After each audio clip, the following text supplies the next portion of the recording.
A gente vai entrar na parte de termometria e também vai ver conceitos de dilatação. Então, termometria e dilatação. E os videozinhos de hoje à tarde também são curtinhos, já são exercícios para vocês darem uma olhadinha, porque eu já vou poder cobrar de vocês, tá? Termometria, galera, de uma forma simplificada, né? Vamos simplificar. Então a gente vai estudar a temperatura, né? Temperatura é um grau, é a medida, né, de agitação das partículas. E aí você utiliza escalas para poder medir elas. Então você tem escala grau Celsius, você tem escala Kelvin, tem várias escalas na verdade. No ensino médio você aprende só três, né? Que é grau Celsius, grau Fahrenheit e Kelvin. Então você tem aqui as três escalas. Grau Celsius, grau Fahrenheit e Kelvin. Kelvin é uma escala absoluta. Você não utiliza graus porque ela não tem esse referencial escalonado. Ela só tem um referencial, que é o zero absoluto, que seria a temperatura mais fria possível em que as partículas simplesmente parariam de se movimentar. E aí o que acontece? A gente tem aqui os dois extremos básicos, que a gente utiliza geralmente, né, no ensino médio, a gente utiliza a temperatura de congelamento da água e a temperatura de ebulição da água.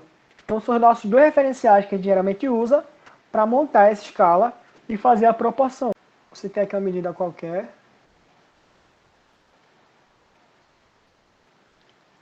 Seria a temperatura que você quer achar, TC ou TF ou TK. E aí o que você vai fazer é uma regra de proporção, e que você vai, se você for analisar, é uma teorema de Thales e tal. Então é uma regra de proporção.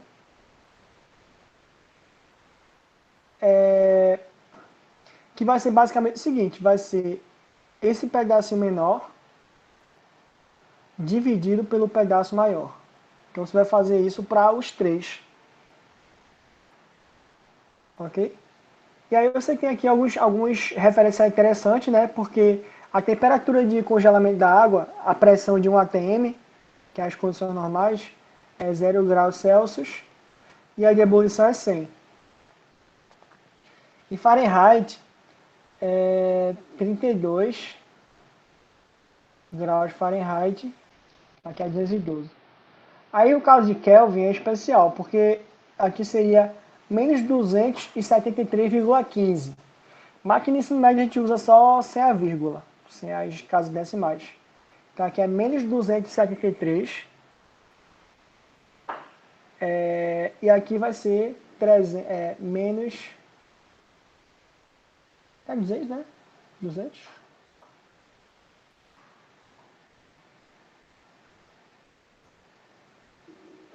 Acho que é. Aqui não é grau não. O Alzheimer tá pesado aqui, viu?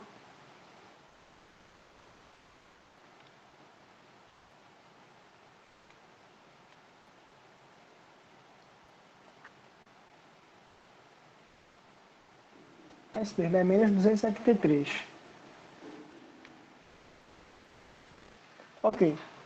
Algumas coisas interessantes também aqui é que grau Celsius e Kelvin, ele tem a mesma medida da escala. Então, cada tracinho do termômetrozinho em Kelvin e grau Celsius tem o mesmo tamanho. E aí a proporção deles fica mais fácil. Então, por exemplo, daqui para cá, se você dividir em 100 partes, daqui para cá também vai ser 100 partes.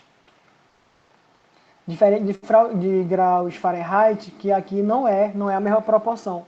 Se você for subtrair aqui, ó, 212 menos 32 dá 180. Então ele é dividido em 180 partes, tá ligado? Então a proporção é um pouco diferente.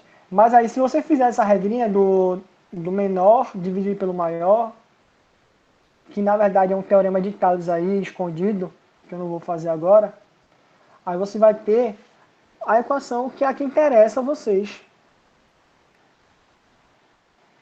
que vai ser TC menos zero, então essa distância aqui, ó, que vai ser TC menos zero, dividido por C menos zero, é igual a TF, esse pedacinho de baixo aqui, ó, TF menos 32 dividido por 212 menos 32, TK menos 273 dividido por menos 173 menos 273.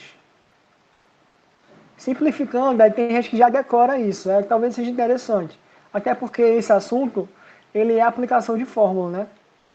Então, TF menos 32 sobre 180 é igual a TK mais 273 dividido por 100. Aí tem gente que simplifica, corta o zerinho aqui embaixo de tudinho. Tem gente que faz um monte de coisa. O mais importante é, o que vai acontecer na vida real aqui, na questão?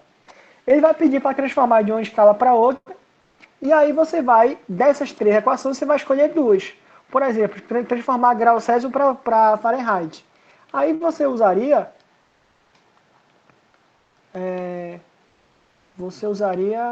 Cadê?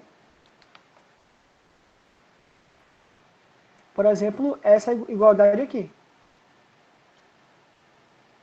Então, grau Celsius para Fahrenheit, você usaria essa igualdade aí. E você ia resolver a questão, ia simplificar o que quisesse aí, meio pelos extremos, ia resolver e achar qual é a relação de uma temperatura com a outra. É isso que você vai fazer. Então, é basicamente isso. Existe uma outra coisa que o cara pode fazer também, que é medir diferença de temperatura. Teoricamente é um pouco chato, porque você teria que transformar a temperatura final, transformar a temperatura inicial e depois calcular a diferença. Só que no frigir dos ovos você pode simplificar. E aí quando você vai calcular a diferença de temperatura,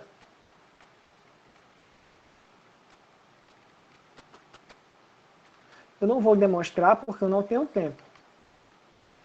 Vai ser o seguinte, vai ser ΔT graus Celsius é igual a ΔT Fahrenheit sobre 180 é igual a ΔT Kelvin sobre 100. Então, quando você tiver a diferença de temperatura, basta que você utilize esta relação. Veja que ela é mais simples, né, do que a de temperatura em si. Ó. A temperatura tem essa subtração em cima. Enquanto que aqui não tem, né? Uma outra coisa legal que você pode olhar é porque, por exemplo, se você for olhar a diferença de temperatura em graus Celsius e a diferença de temperatura em Kelvin, elas são iguais. ΔTC sobre 100 é igual a ΔTK sobre 100. Você pode cortar o 100 aqui embaixo. Então, a diferença de temperatura que você tiver em graus Celsius é a mesma diferença de temperatura que você vai ter em Kelvin. Então, se você tiver uma variação de 40 graus, você esquentou uma água e variou 40 graus Celsius. Quanto você variou em Kelvin? 40 Kelvin. Então, isso é uma coisa bem legal, né, que acontece de diferença de temperatura. Uma outra coisa que pode acontecer é o cara inventar uma escala nova. Inclusive, vocês em casa podem fazer uma escala nova. Como é que você vai fazer isso? Geralmente ele vai utilizar uma escala que já existe. Exemplo, então, criar escala.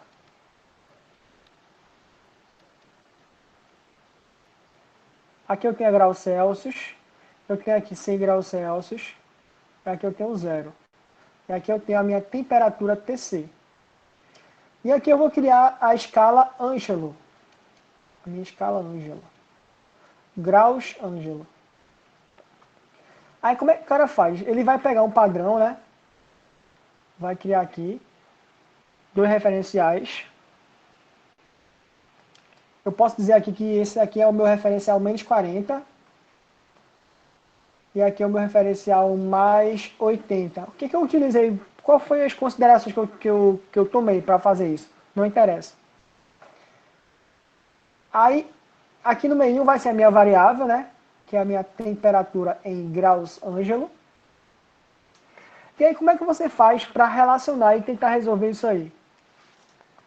você faz aquele teoremazinho de Tales que é escondido. Então você vai pegar essa distância, a menor, dividir pela maior, e você vai igualar pela distância menor com a distância maior. Aí ele geralmente vai dar alguma coisa, tipo, calcule qual é a temperatura, quanto vale 40 graus Celsius na escala Ângelo. Aí você tem condições de fazer, é só montar a equação.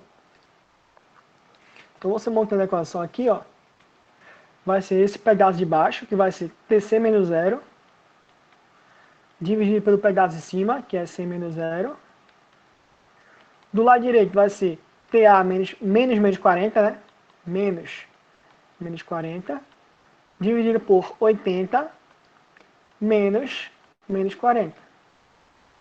Então a minha equação de transformação de unidade de graus Celsius para graus Ângelo vai ser TA mais 40 sobre 120. Aí o valor que eu botar aqui de graus Celsius, eu tenho como achar qual é o valor em graus Ângelo. Aí você mesmo pode criar a sua. E tem questões que aparecem isso mesmo, que ele vai inventar um grau. Ah, o aluno, o estudante lá, resolveu criar a escala dele utilizando isso e isso, cálculo e tal. Pronto, é isso que ele faz. Claro, esses valores aqui eu inventei, né? Mas aí essa forma de fazer essa proporção é a que você utiliza para montar a equação. E, assim, o nome oficial dessa forma que a gente chama, desse negócio aí, a gente chama de regressão linear. É regressão? Não, desculpa, interpolação linear. Interpolação. Aí você monta, o que você está montando aqui é uma equação de uma reta, na verdade, que consiga representar qualquer valor entre os intervalos. Isso é o que a gente chama de interpolação linear. É bem fácil de fazer no Excel, por exemplo. Aqui a gente tem que fazer essa regrinha aí, do menor com o maior. Então veja que é o de baixo, né? Dividido pelo de cima.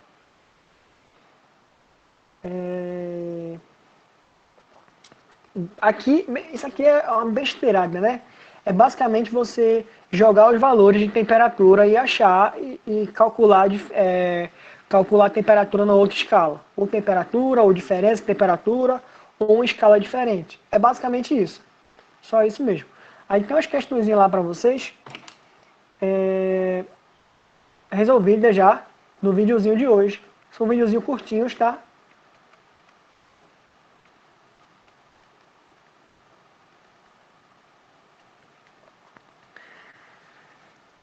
Dilatação térmica. Existem 3 tipos de dilatação térmica e um deles se divide ainda, que é a dilatação linear, superficial, volumétrica, e a volumétrica ela pode ser a dilatação do sólido em si e a dilatação dos fluidos. Pelo basicão do basicão, eu vou pelo menos aqui revisar com vocês, ou ver com vocês aqui rápido, dilatação linear. É o mínimo do mínimo, tá? Dilatação, ela acontece quando você esquenta ou esfria alguma coisa. Então você vai variar a temperatura e aí o objeto, as moléculas do objeto, elas vão se expandir ou vão se contrair. E aí, geralmente, quando você vai esfriar, você vai chamar de contração, né? Mas o assunto é o mesmo, é dilatação. Vai ser uma dilatação negativa, né? Mas é uma dilatação. E aí, você basicamente vai alterar a temperatura do objeto. As moléculas que estão na estrutura cristalina, elas vão se expandir, se ela for dilatar, ou vão se contrair, se ela for diminuir a temperatura. Né? E é isso que acontece. Você vai ter uma alteração no tamanho do objeto. Essa alteração no tamanho do objeto, então vou colocar aqui um objeto qualquer, uma barrinha, é o caso mais clássico. Eu tenho uma barrinha, eu tenho um foguinho. Claro, a forma como o foguinho esquenta esse objeto a gente chama de transmissão de calor. Aí a conversa já é mais embaixo. É bem legal o assunto. Talvez eu comente alguma coisa depois.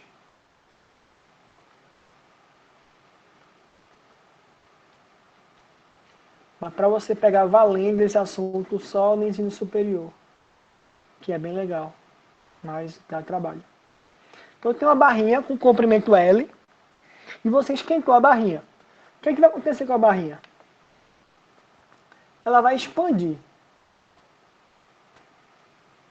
Então ela vai expandir e ela vai chegar num comprimento L final.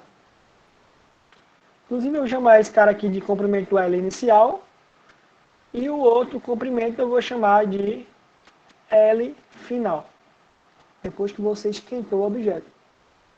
Se você esfriar o objeto, as moléculas na estrutura cristalina vão diminuir a sua distância e aí ele vai encurtar, né? Ele vai contrair, e então a dilatação vai ser negativa, ele vai ficar com um comprimento final menor que o inicial.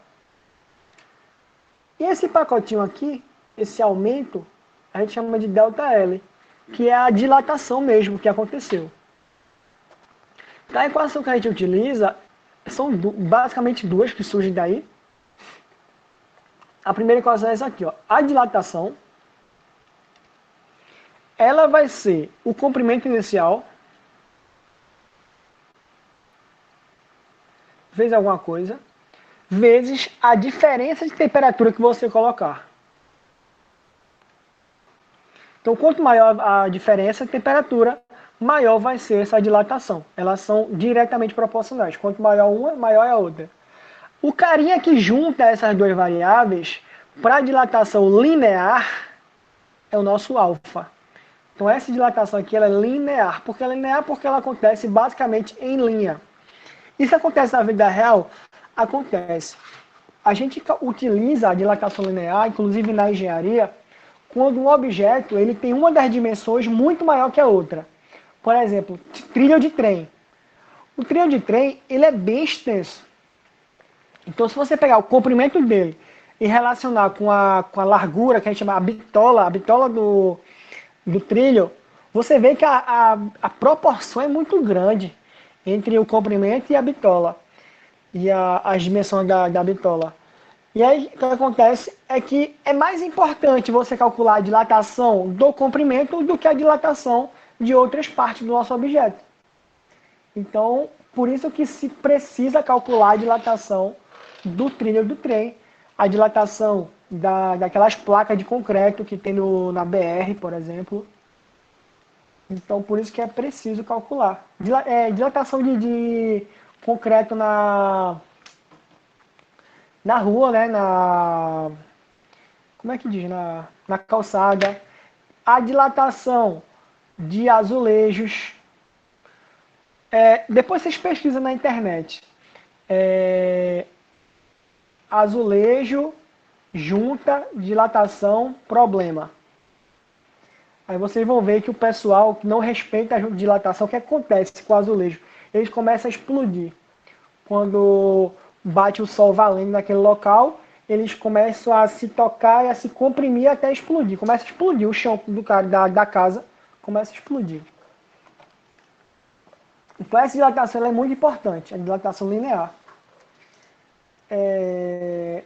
Esse alfa a gente chama de coeficiente de dilatação linear e ele depende do material. Então esse alfa, coeficiente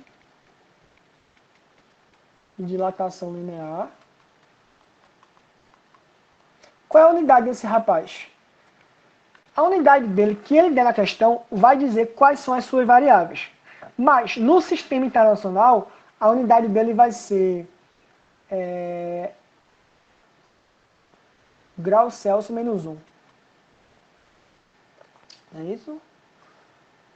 Papam, grau Celsius menos 1. Se ele utilizar grau Celsius menos 1 é porque a temperatura que ele está calculando é em grau Celsius. Se for em Kelvin é porque a temperatura que ele está usando é em Kelvin. Grau Fahrenheit é porque é em Fahrenheit. Tá? Então o coeficiente é esse mesmo. Delta L, L0, alfa, delta T. Grau Celsius menos 1. Só isso, né? Opa, chegou alguém aqui. Como é que eu vejo aqui? Maria Eduardo.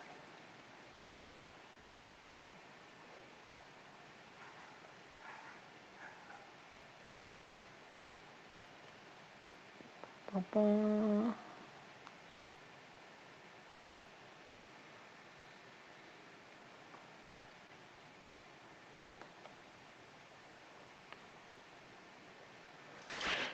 Então, bora. Esse coeficiente, como eu falei a vocês, ele vai depender do material, e aí ele vai ter que falar para você, certo? Você não tem obrigação nenhuma de saber qual é o coeficiente, nem mesmo da água. Porque a água, ela é um fluido, né? Ela é mas é um objeto feito de moléculas que, quando esquentar, ela vai dilatar. Você não tem a obrigação de saber qual é o coeficiente de dilatação da água. E aí, para você calcular, é literalmente jogar os valores na equação. O que é que ele pode pedir a mais para você? É calcular o comprimento final. Como é que você faria isso? Tem gente que monta uma segunda equação. Faz isso não, pô. Decora só uma, ó. Delta L é igual a L0, alfa delta T. Essa é a equação que tu conhece. Aí tu calculou a dilatação, tu sabe que delta L, o que é delta? Não é final mais inicial, né? Então vai ser L final menos L inicial. Acabou, pô. Agora, tem gente que prefere decorar uma segunda equação, que é como? Ele pega essa ΔL igual a LF menos LO, coloca lá em cima, aí fica assim, ó, LF menos LO, LO alfa delta T. Aí ele passa o LO para o lado direito, aí olha que delícia que fica. Aí você isola, né? Isola L0, ou LO, L0, vai ficar 1 mais alfa delta T. Olha aí que maravilha. Mais uma equação para decorar. Não recomendo, não recomendo. Eu acho que se você utilizar essas duas equações, você já desenrola aí. Você calcula o comprimento final, você calcula a dilatação, você calcula tudo aí. Se a dilatação for negativa, como é que isso acontece, né? Então, se a diferença de temperatura for negativa, ó, deixa eu botar um próximo. A minha equação é essa. Comprimento nunca é negativo, nem o alfa vai ser negativo. Então, se eu por acaso tiver uma diferença de temperatura negativa, ou seja, eu estava na temperatura tal e eu abaixei ela, eu esfriei. Então a diferença vai ser negativa, porque a final vai ser menor que a inicial. Você lembra, né? Que delta é final mais inicial, né? Final menos inicial. Então, se essa diferença for negativa, a minha dilatação ela também vai ser negativa. E aí você claramente já percebe, seja pelo conceito, seja pelo valor que você achar na equação, que o objeto ele contraiu, ele diminuiu o seu tamanho. É basicamente isso, dilatação linear é isso, velho. Tem as questõezinhas, né, que eu, como eu falei a vocês, tem um exercício bem simplesinho lá no YouTube para vocês darem uma olhadinha. E tem outros tipos de dilatação, né, que vale a pena comentar, que é a dilatação superficial.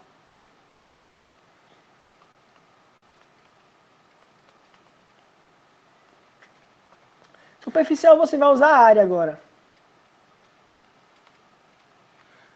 Então, a nossa equação de ΔA vai ser exatamente a mesma equação.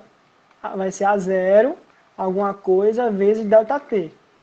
A diferença é que o coeficiente não vai ser mais linear, é um coeficiente superficial. Lá era alfa, agora aqui vai ser o nosso beta. A nossa unidade de... Sim, unidade de comprimento é metros, né? Unidade de comprimento é metros. Unidade de dilatação é metros. É um cuidado que tem que ter, né? Sistema internacional. Unidade de área é metros quadrados. Unidade de dilatação superficial também é metros quadrados. Então, calcular o ΔI, mesma coisa. Calcular a área final. Você pode fazer aquele mesmo esqueminha que eu mostrei a vocês. ΔA é a final menos a inicial. Calcula um depois o outro. Ou você pode utilizar aquela equação do comprimento final, né? Adaptada aqui, ó. Vai ficar assim. A0, 1 mais alfa ΔT. Então você podia calcular desse jeito aí. Qual é o especial, qual é o diferente de superfície, de dilatação superficial? É quando o objeto tem um furo. Preste atenção agora. Quando o objeto tem um furo,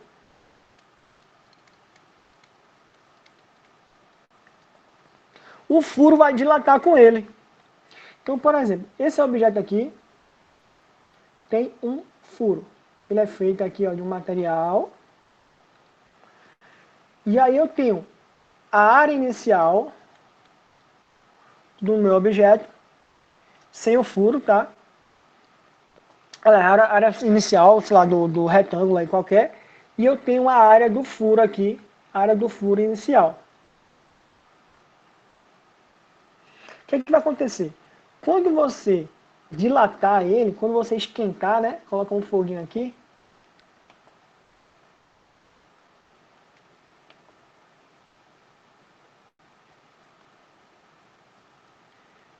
Então, ambos vão dilatar.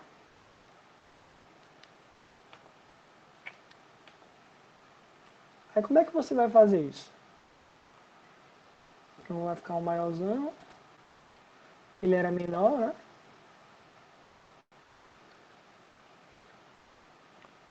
Vai ficar um maiorzão e ele era menor.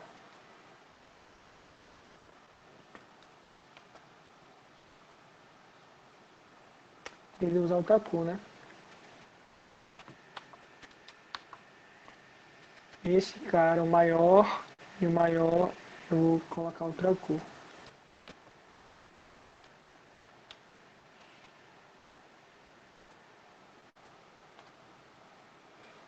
Tem uma dilatação aqui, né? E esse cara aqui também dilatou. Então, veja só. A dilatação, né, da nossa placa vai ser essa parte amarela.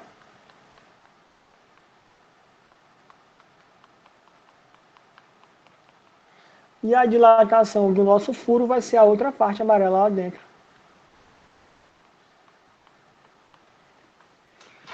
Então, qual vai ser realmente a dilatação da superfície?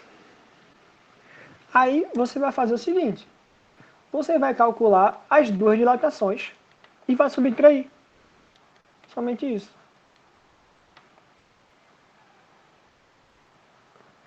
Geralmente ele nem pergunta a questão da dilatação em si, ele pergunta da área, né?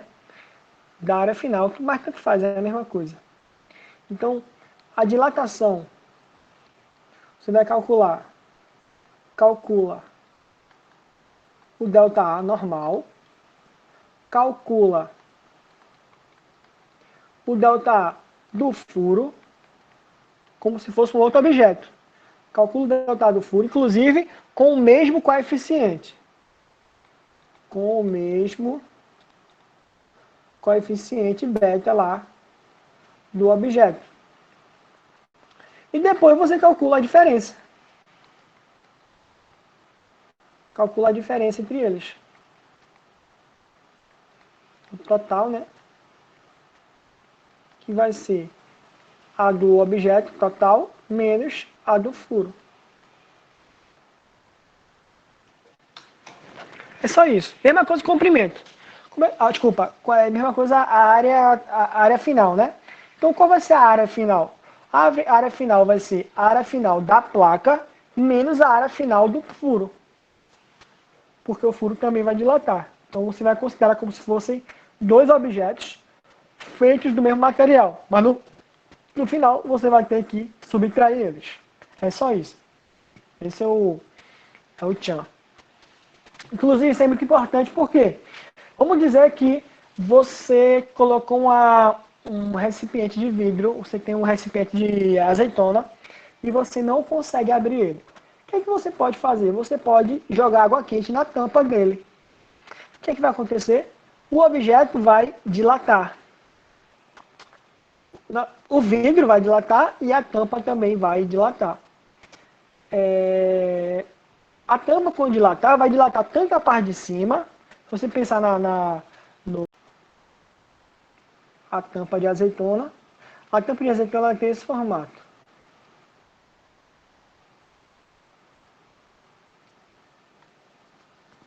Quando você esquentar a tampa, não vai esquentar só o lado externo dela, você vai esquentar ela inteira. Então vai dilatar tanto a parte de fora, que vai ficar maior. Então, a parte de fora eu vou colocar em amarelo. Vai dilatar tanto a parte de fora, quanto a parte de dentro também, que eu vou colocar em vermelho.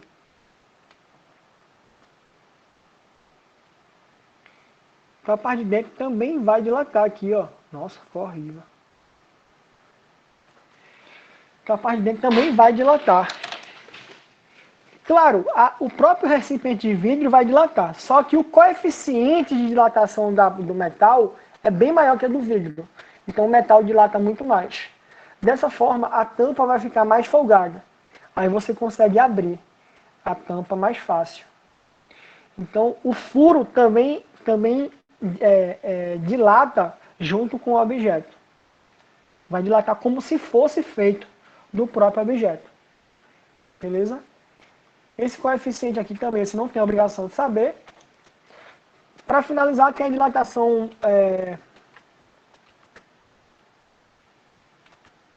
volumétrica.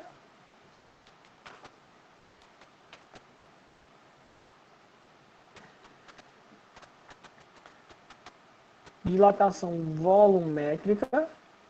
As equações são as mesmas. ΔV é igual a V0 vezes ΔT. Esse coeficiente eu vou chamar de gama agora. A equação do volume final também é a mesma coisa. Você pode utilizar aquela equação ou calcular ΔV igual ao volume final menos volume inicial. Mesma coisa, tá vendo? A mesma equação, só muda as letrinhas. Uma coisa interessante, para corpos homogêneos, que é o caso do ensino médio, você pode relacionar os três coeficientes. Alfa, beta e gama. Alfa é o coeficiente linear. Beta é o superficial. Ele é 2 vezes o coeficiente linear. Gama é o volumétrico, 3 dimensões. Então ele é 3 vezes o coeficiente linear. E aí, se você quiser, você também pode relacionar o gama com o beta. Como eu falei, isso aqui só vale para corpos que são homogêneos e, na verdade, corpos que têm estrutura cristalina que é isométrica, que é isométrica, não é? Como é? Que tem estruturas iguais, na verdade, né? Que se deforma de modo igual em todas as dimensões. E aí você pode relacionar os três coeficientes dessa forma aí. Porque às vezes ele pode falar assim, ele dá o coeficiente linear e pede para calcular a dilatação volumétrica do vidro, por exemplo. Aí você pode fazer isso, pode calcular o gama como sendo 3 vezes o alfa. É basicamente isso. Uma coisa especial aqui, né, é a questão da dilatação do líquido.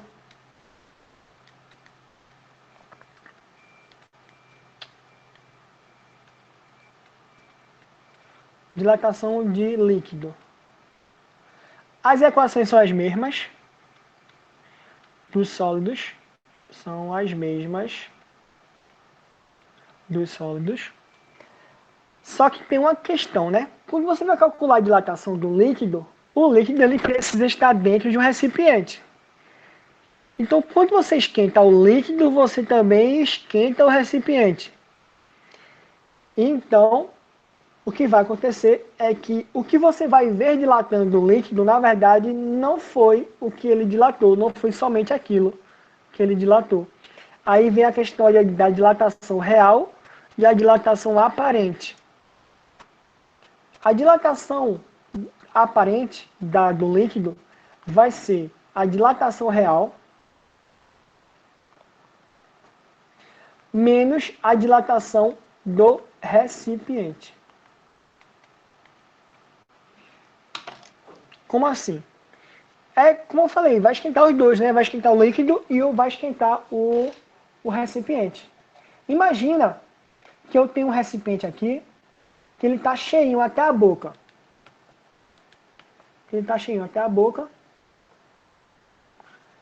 Qualquer coisa que você fizer aí vai derramar ele. Quando você esquentar, o que vai acontecer? O líquido vai expandir, né? Ele vai se dilatar e vai derramar. Só que o recipiente também está dilatando. Então, quando o recipiente dilatar,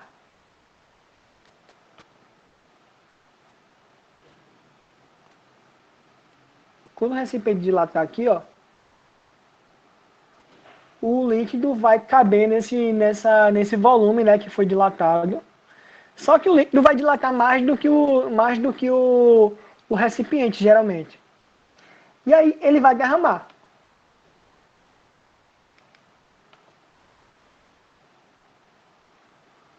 Então ele vai derramar aqui, né? Um pouquinho. Ele vai derramar. O que derramou, a gente chama de aparente.